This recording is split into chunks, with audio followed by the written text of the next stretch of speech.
I think partly the view of politics. I think people are just put off it by the nature of what they see, and that ranges from the absolute theatre of prime minister's questions, which I have to say I haven't missed at all. I mean, it became a complete farce, really, a shouting shot. To do Jeremy Corbyn justice, his style has sort of calmed things a bit because he doesn't like doing it and was trying to operate in a different way. But he's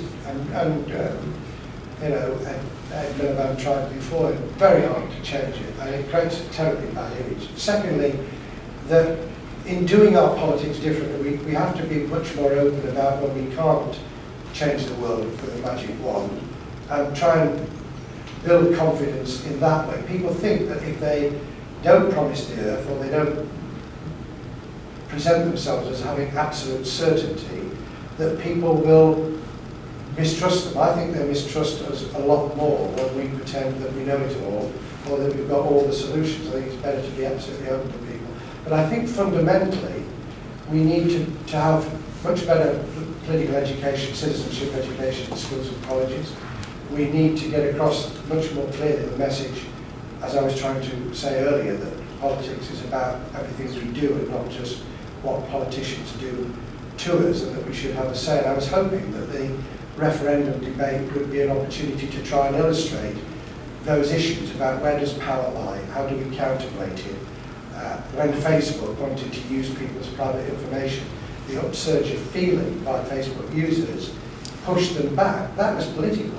We need to build on those sort of examples of the way in which people can react to what's happening around them in entirely different ways to the past, and get a result, and then demonstrate that that result can counterweight even the most substantial, powerful forces that exist across the globe, which is why the European Union joining together and counterweighting international finance, or taking part in the World Trade Organization negotiations, or dealing with Google, is much more likely to succeed than Britain on its own. Now, if we could get that message across, I think people would say, yeah, I do want to take an interest, personally, in politics. Secondly, yeah, not necessarily in Parliament, but at a particular level here, I'd like to get engaged. I'd like to find out how I could make a difference. And politicians welcoming that, rather than seeing that as a fear. And in a perverse kind of way, because I'm not a Corbynista, the upsurge of feeling from young people towards Jeremy Corbyn in his campaign and afterwards was quite refreshing. I think it was misleading to believe that sometime there was going to be a revolution where Conservative voters were going to vote for red and toothy claw socialism, or people who've never voted in their lives are suddenly going to vote.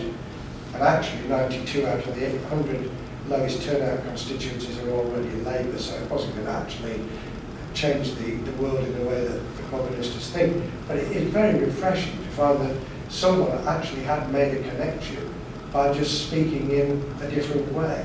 And I think that's welcome, although I can't say the same for Donald Trump in the United States.